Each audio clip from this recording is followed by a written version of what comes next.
Hey guys, how you doing today? Chris Leach here again, and I'm actually here with my good friend and business partner, Schein.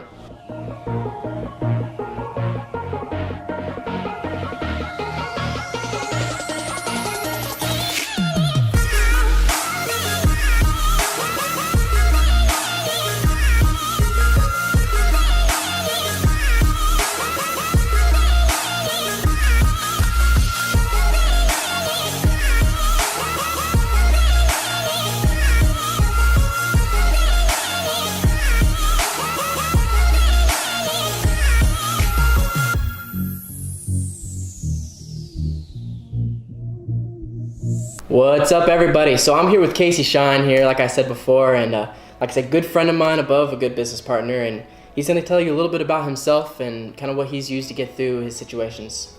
The floor is all yours, Casey. Sure, thanks. Well, hey, thanks for having me, Chris. I appreciate it. So my name's Schein. I'm 28 years old. I've actually been an entrepreneur now for 10 and a half years. Started at 18 years old. Wow. I was in high school still, actually. And just, trying to make my parents proud, get accepted to university, of course. Something they could brag about at the family parties, I was just trying to figure my life out. I got accepted to UC San Diego, but it was too expensive. My family doesn't qualify for financial aid, but we're also not rich, so we're just kind of screwed, right in the middle, make enough but not enough. And so I declined my admission to UCSD behind my parents' back. Did it to help them, really, but of course my mom, she's very traditional, and if you don't have a degree, you're never going to be successful, so she was very upset about that for probably about 3 years.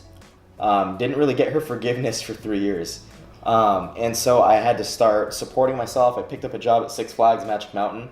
That was my first job ever. I was a costume character. I was Marvin the Martian of all things. With the skirt? With the skirt, yes. Green skirt, red tights, man. Learn the value of $1. I was making about $10.50 an hour. This was I was 16, so this was about 12 years ago. Wow. And even then, $11 an hour wasn't enough. It wasn't enough for me to support myself and be independent. I eventually quit after a year and a half because I couldn't stand my boss. I mean, Magic Mountain, no one likes management, so I decided to quit. I got out of there and I started pursuing my passion, which is breakdancing. I know you've seen me breakdance a couple times, times. And it was my life. I loved doing it. I ate, slept, drank breakdancing. Problem is, like most hobbies, it didn't pay the bills. So I loved it, but I was still eating cup of noodles and stressing about how I'm going to pay bills every month. And I was a dance instructor for 6 months. And then they went out of business. And they got bought by a martial arts studio. I'm not Van Damme or Chuck Norris, so they let me go. And for 6 months after that, I started living off credit cards. I don't recommend that. It's not the smartest thing to do. No. I had maxed out 3 credit cards when I was in high school. All my credit cards went into collections because I had no job to pay for it. My gas light was on for 6 months. And every single day, I just got calls from collectors. And I just remember digging such a deep hole at 18 years old. I mean, most high school students don't even know what a credit card is. Here I was with 3 of them that were maxed out. So what happened was I ended up just kind of getting sick and tired of being sick and tired. We all reach that point in our life. Enough is enough. Where, enough is enough. I can't keep living like this. And there's a saying, when the student is ready, the teacher will appear. And I think that never happens until you're truly fed up. And I got a phone call one night that changed my life. A buddy of mine called me out of the blue. I used to dance with him. And he said, look, I know you're struggling. Every time we hang out, I'm paying for you. You're not my girlfriend. I can't keep doing this. And he said, I'll hook you up if you're serious. You could make a 6-figure income.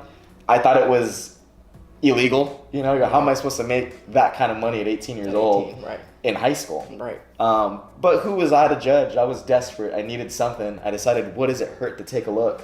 Nothing's more expensive than a closed mind, So I decided to take a look, and that's when I got into network marketing. This was 10 and a half years ago, and I met a guy that night that became the first mentor figure in my life. His name was Elvis. Pulled up in a CL55 AMG Mercedes, and a 21-year-old college student. And he said a few things that night that really changed the way that I looked at life. One thing he said was, usual way, usual pay. So if you do what the average person does, you're going to get what the average person gets. Makes sense. You can't have an unconventional income if you're following conventional wisdom.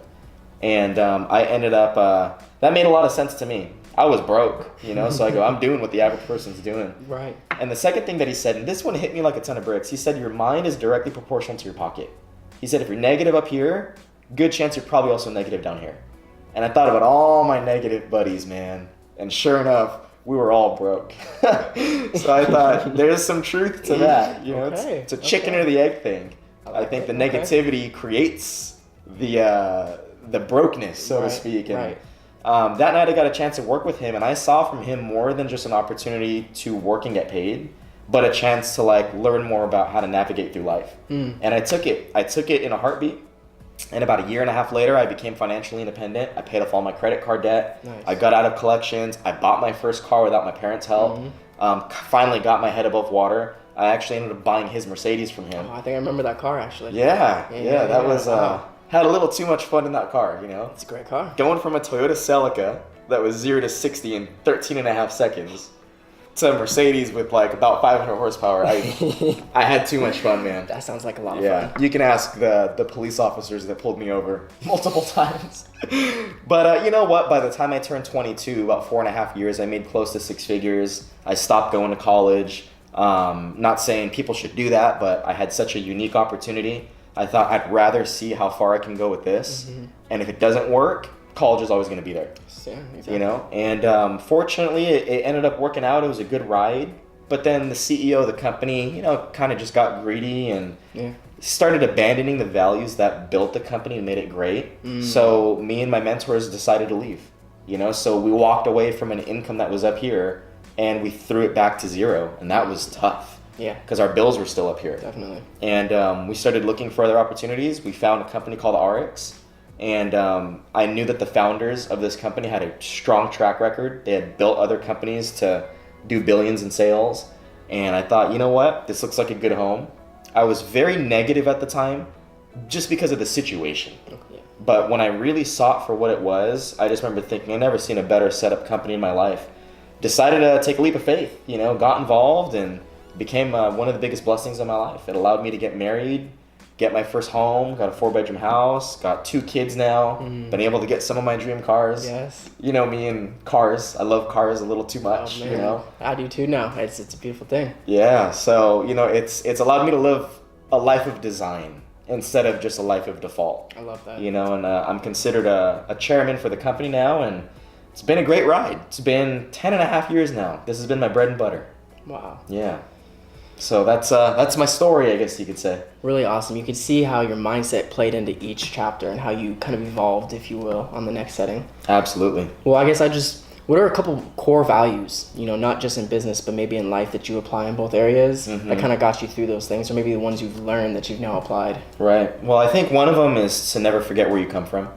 Because, my mentor, Duke, taught me once you forget where you come from, that's when you start to go back. And I see a lot of people that get success and they totally let it get to their head, and they don't realize that they're starting to go downhill. They're starting to slip because they're too proud. Pride comes before the fall. Right. So I think never forget where you come from. That's a huge thing. Finding a way to always give back. I'm very big on that because I believe, you get back what you put out. And that's not the reason you should give back because you're expecting something in return. Right. But you're just adding value. You're making the world a better place. Right. And I think there's nothing but good that'll come from that. Right. Another core value I would say is just to make sure that you never abandon your values for money. Whether that be family or, what you believe in, if it's faith, if it's spirituality, to never abandon that in the pursuit of what you want. Because I see a lot of people abandon who they are and their character as they're pursuing something. And then when they get that, they almost don't even know who they are anymore. And they get so lost. So I can see that. I would say those are probably 3 of my biggest core values in life. Always, whatever you do your best and nothing less. I'm so big on that, Do what you can, but do the best you can, as Jim Rohn says. Yeah. It's like working smarter instead of harder, kind of. Absolutely. Okay. Absolutely. Awesome. Yeah. Well, I know with every good company, there's always great management, great teams like that. So in terms of your success, how important is it, I guess, for quality reps? How important are those quality reps to your success, I guess, to where you're at now? It's huge, man. It's vital. I mean, John C. Maxwell, is one of my favorite authors. He says if you have a Mount Everest-sized dream, you need a Mount Everest-sized team. And a lot of times, if you could accomplish all your goals by yourself, your goals aren't big enough. Like if you have big goals, you need a team. There's no way around it. So, having people that you can trust, people that are reliable, people that want it just as bad, it's so critical because you really can't accomplish a lot in life by yourself. No. If you look at the most successful people in the world, they have teams, they have their advisors, they have people that they consult with. And it's because that law of the inner circle, there's no one person that knows everything. And the person that thinks they're the dumbest one in the room. Most of the time. Yep. It's collaboration. There's someone that's smarter than you in a specific area. So knowing you're not always the leader. Someone else might be the leader if they're an expert in whatever the situation is at hand. Okay. So knowing how to empower the right people, knowing how to develop and work with the right people, that's so key, not just in developing business, but also making sure that you're pouring into people because you get good karma from that. Sure. I've made mistakes. I've made mistakes picking the wrong people over the years and trusting the wrong people. And I saw that, in my paycheck. I saw that in business. So the right people is so key, especially if you have big goals that you want to accomplish. Okay. So maybe to go along with that, I know you talked a little about the credit cards and stuff like that, or maybe picking a wrong rep that you invested in. Sure. But is there maybe like a defining, not failure, but a defining moment that didn't go the way you wanted to go, and it kind of just got you to just turn things around a little bit? And it might be the credit card thing, but you just elaborate a little bit on that. How much time do we have? Maybe just pick something. Just one is hard. Okay. I think it's like you cannot become successful without being riddled with failure. True. Okay. I've never met someone who was just a straight shot to success. Like failure is a part of the game. You can't succeed without failure. Yeah. You can't fly without gravity. So there's a lot, man. There's a lot of failures and mistakes that I've had. I would say, talking about the credit cards, overspending. That was one of my biggest problems as I journeyed into entrepreneurship. When you're deprived of something for so long and you finally get it, sometimes you go a little too crazy with it. Makes sense. Like the car and the Mercedes when I got it. I was so deprived of speed. I had too much fun with speed. Every time. So I got pulled over more times than any other car that I've ever had. Okay. Because it was the first time I had something I haven't had in a while. Makes sense. So credit cards, when you get into a little bit of money, knowing how to manage your money is so key. My mentor taught me that there's making money and then there's keeping money. And believe it or not, the second part's the harder one. And we see that a lot with athletes and celebrities. Oh, we're all immune. No one's immune to that. Sure. Right. 2 out of 3 lottery winners go broke within a couple of years because they don't know how to manage their money. And neither did I. One way to learn how to do something right is to do it wrong. Yeah. Definitely. So I really learned how to do money right, if you know what I mean. Yes, definitely. So I overspent, I started coming into money, and you always expect that the money's going to keep coming in. You always expect it's going to keep growing when you're in that naive, rookie stage. Okay. And sometimes you don't anticipate the highs and the lows. You don't anticipate the slow seasons and all that. And then that's when it bites you in the butt. Yeah. So overspending, big problem of mine. And here's the problem, man, is there's something called debt stress. And it's very hard to make smart decisions in business when you are desperate. There's certain decisions that I knew was not good for the long term, but I needed something now. And that would hurt me. Yeah. But I had to do something to survive and get my head above water. So I hated that time in my life where I overspent so much that I knew I was making choices that would help me now but would hurt me later. Because later eventually becomes now. Yeah. And it becomes this endless cycle. Yeah. So for sure, overspending and knowing how to manage money is a big deal. Okay. Picking the wrong people, like I said. Sometimes there's people you just love and care about so much, and you want to see them succeed, but they don't want it. Yeah, you can't inspire someone like that for themselves. They gotta want it. Yeah, they gotta want it, and sometimes you want it more than they do. And you end up there's leaders and there's bleeders. Okay. The bleeders just bleed all your time. Okay. And they don't really care to grow. And I've spent sometimes years working with the wrong people where I would want it for them more than they wanted it for themselves. And I paid the price for that. Yeah. Can't teach ambition. No, you can't. There's no cure for a lack of ambition. There's no cure for a lack of coachability. If someone doesn't want responsibility, you can't make them want responsibility. You know, so just kind of knowing what to look out for, and years of making mistakes like that, you know, you become wiser on who to pick and who to spend time with. And, you know, Jim Rohn, I'm a big fan of Jim Rohn. Same. And, you know, he says work with those who deserve it, not with those who need it. And I worked all the time with those who needed it because I cared so much. Yeah. Okay. I think I could see that fault in my own. Yeah. Okay. Well, I mean, you've got all these different things, right? And you're kind of talking about if you don't know what you want, you know, you can't teach ambition. Well, what do you want? I just did an episode a couple episodes ago on your why. We all know it's really important. A lot of people touch up on your whys now. What is your why? What is your burning passion? My why, for instance, is just my future family. I don't have even a girlfriend yet right now, but I've got it all, you know, visualized. I know what I want, and I'm kind of working on the things I need to work on now before that even comes into my life. But every single time I come across an obstacle or a barrier, that's what lights me up, is, you know, not even just what it could be, but like trying to envision what the voice of maybe my little daughter or son will be like running through the hall telling me what happened at school, stuff like that. So what is your why? Man, I have a lot. I think the more goals you have, the better. Yeah. Because sometimes you might have one goal that motivates you today, but maybe tomorrow it doesn't. Makes sense. So you got to have multiple goals. That way you can always stay fired up. I mean, for me, I have 2 kids. You know, I married, just had our 5-year anniversary a couple days ago. Congratulations. Thank you. You know, it's crazy how time flies. But my biggest why is, man, just seeing my kids, you know, and knowing the kind of freedom that I want with them. Just total freedom, man. That's huge. Total freedom. Financial freedom. I don't ever want to fight about a lack of money. You know I can't avoid fighting. That's humanly impossible. But I'd rather fight over abundance rather than scarcity. You know, I'd rather not fight over why can't we afford food. I'd rather fight over why steak instead of lobster. You know what I mean? Why that color car instead of that color. Why are we going on this vacation instead of that vacation? But I don't ever want my kids to see, you know, my wife and I fighting over lack and scarcity. I don't ever want to be limited. I want my kids to have the best life possible. I don't want to miss anything. I want time freedom so that way I don't miss any important events in my kids' lives. Because I know, you know, how some kids can have a huge resentment to their parents when the parents were just working hard to support them, but they couldn't be at important events in their life. Makes sense. So I want that total freedom. I don't ever want to be limited. You know, I want to be able to have options and give back. You know, there's a show called Secret Millionaire. I don't know if you ever heard of it. I actually haven't. Basically, it's these multimillionaires that go undercover and they go into poor areas.